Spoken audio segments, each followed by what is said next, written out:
হ্যাঁ, করছি। আচ্ছা। আহ, কি কি কোথায় বসে মনে আছে? কুইন কোথায় বসে? White queen. হুম।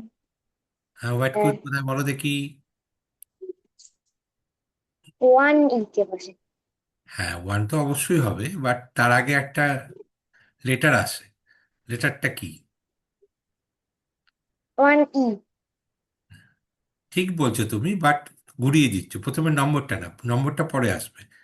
র্যাঙ্কটা পরে আসবে, ফাইলটা আগে আসবে। D1।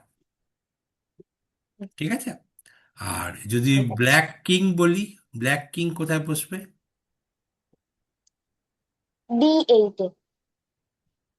আমি ঘুরিয়ে দিয়েছি, কিং বলেছি, কুইন বলেছি। E8-এ বসবে। E8, very good, very good. এই ফ্যাক্টরগুলো দেখে নিতে হবে, কারণ এগুলোর উপরে আমাদের ফর্মুলা হবে। এই ওপরেই আমরা আস্তে আস্তে নেক্সট স্টেপে আমরা যখন যাবো, এই ফর্মুলা দিয়ে আমরা শেখাতে পারবো। তো নিদাদি, গুড ইভিনিং। আশা করি আমাকে পরিষ্কার শুনতে পাচ্ছ, দেখতে পাচ্ছ। আমরা স্টেপ বাই স্টেপ প্রসিডিওরে যাব। তো তোমাদের অলরেডি নোটেশন বুঝে গেছো যে কিভাবে নোটেশন লিখতে হয়।